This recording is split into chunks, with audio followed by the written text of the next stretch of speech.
নমস্কাৰ, মই স্বাস্থ্য প্ৰশিক্ষক গোপেশ মজুমদাৰ। আজিৰ ভিডিঅ'টিত আমি আমাৰ এবিধ অতি প্ৰিয় পাচলিৰ বিষয়ে আলোচনা কৰিম। এই পাচলিবিধৰ নাম হৈছে বিটৰুট। বিটৰুটৰ বৈজ্ঞানিক নাম হৈছে বিটা ভালগেৰিছ। সাধাৰণতে আমি এই বিটৰুটক সালাড আৰু তৰকাৰী হিচাপে খাওঁ।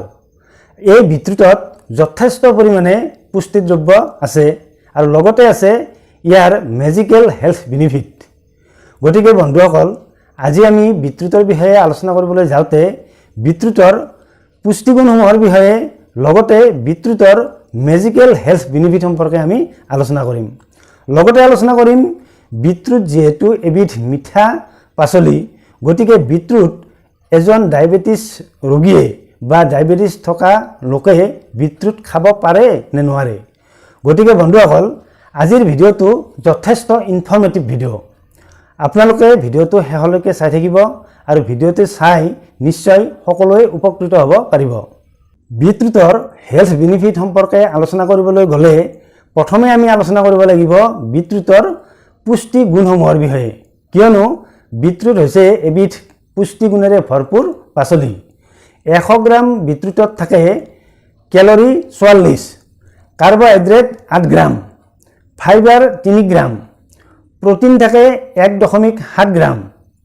ইয়াৰ উপৰি বিটৰুটত থাকে potassium, magnesium, manganese, zinc, iron, folic acid. ইয়াৰ উপৰি বিটৰুটত থাকে ভিটামিন চি আৰু ভিটামিন B6 যথেষ্ট পৰিমাণে। গতিকে বিটৰুটৰ এই পুষ্টিগুণসমূহে আমাক অতি সহজতে পুষ্টিগুণ প্ৰদান কৰে। যদিহে আমি বিটৰুট হেল্থ সাপ্লিমেণ্ট হিচাপে ব্যৱহাৰ কৰোঁ, তেনেহ'লে অতি সোনকালে বা খুব কম দিন খালেই আমি বিটৰুটত থকা এই পুষ্টিগুণসমূহৰ পৰা আমি অতি সোনকালে পৰিপুষ্টি লাভ কৰিব পাৰোঁ।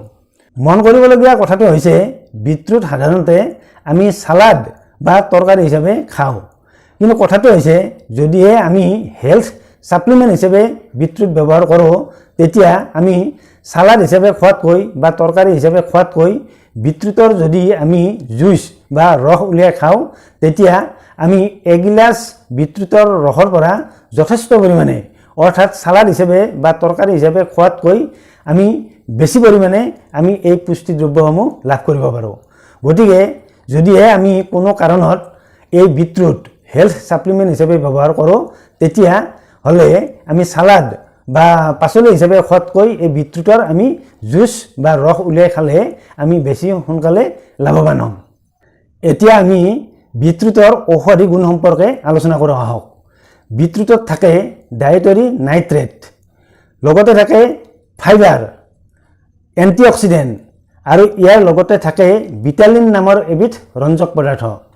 এই 4 প্ৰকাৰৰ ঔষধি গুণযুক্ত দ্ৰব্যই আমাৰ শৰীৰত মহৌষধি হিচাপে কাম কৰে। আমি যেতিয়া বিটৰুট খাওঁ, বিটৰুটত থকা এই ডায়েটৰী নাইট্ৰেট আমাৰ ভিতৰত প্ৰৱেশ কৰি নাইট্ৰিক অক্সাইডলৈ ৰূপান্তৰিত হয় আৰু এই নাইট্ৰিক অক্সাইডে আমাৰ শৰীৰত ভেছ'ডাইলেটৰ হিচাপে কাম কৰে। অৰ্থাৎ আমাৰ ৰক্ত প্ৰবাহ হোৱা আমাৰ ধমনী আৰু শিৰাবোৰ এই নাইট্ৰিক অক্সাইডে ডাইলেট কৰি দিয়ে, অৰ্থাৎ বহল কৰি দিয়ে, যাৰ বাবে আমাৰ ৰক্ত প্ৰবাহ অতি সুন্দৰভাৱে হয় আৰু আমাৰ উচ্চ ৰক্তচাপৰ নিচিনা সমস্যা বা হাৰ্টৰ সমস্যাৰ নিচিনা সমস্যা, হাৰ্ট ব্লকেজৰ নিচিনা সমস্যা, এইবোৰ সমস্যা আমাৰ এই নাইট্ৰিক অক্সাইডৰ কাৰণে হ'ব নোৱাৰে। গতিকে আমাৰ এই নাইট্ৰিক অক্সাইডে ঘটোৱা যি পৰিৱৰ্তন, সেই পৰিৱৰ্তনৰ কাৰণে আমাৰ শৰীৰত এই হাৰ্টৰ অসুখৰ আমি প্ৰিভেনশ্যন হিচাপে বা উচ্চ ৰক্তচাপৰ প্ৰিভেনশ্যন হিচাপে কাম কৰোঁ। ইয়াৰ উপৰি বয়সস্থ লোকসকলৰ যি ডিমেনচিয়া ৰোগৰ সৃষ্টি হয়, সেই ডিমেনচিয়া ৰোগো এই নাইট্ৰিক অক্সাইডে প্ৰিভেণ্ট কৰিব পাৰে।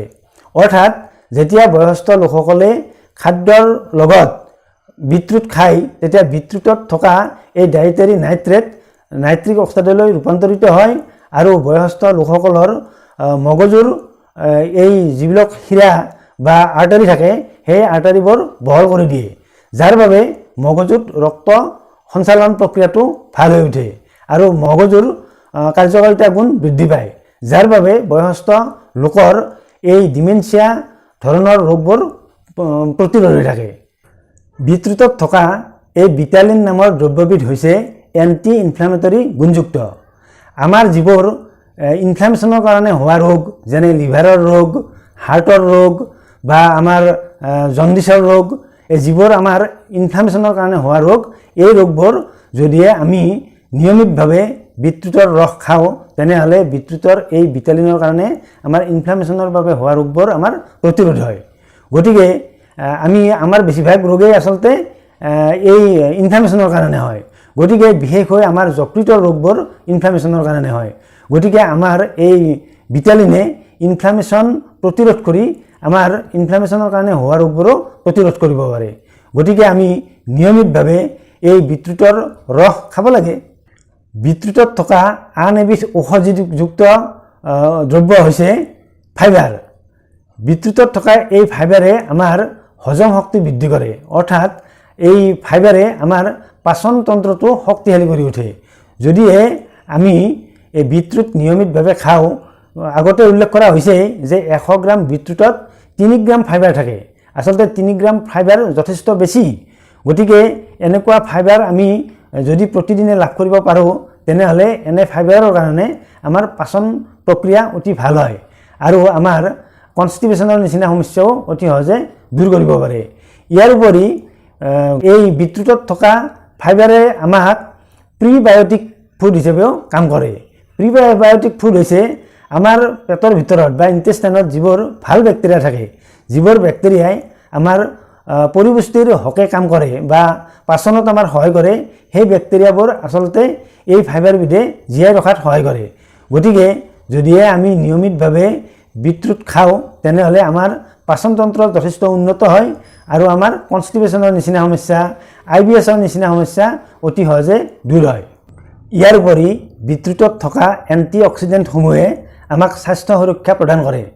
আমাৰ দৈনন্দিন কিছুমান অভ্যাসৰ বাবে হওক বা পৰিৱৰ্তিত আমাৰ লাইফষ্টাইলৰ বাবে হওক, আমাৰ শৰীৰটো যি ধৰণে দূষিত হৈ পৰে, সেই দূষিত হৈ পৰাৰ ফলত আমাৰ বিভিন্ন ধৰণৰ ৰোগে দেখা দিব পাৰে।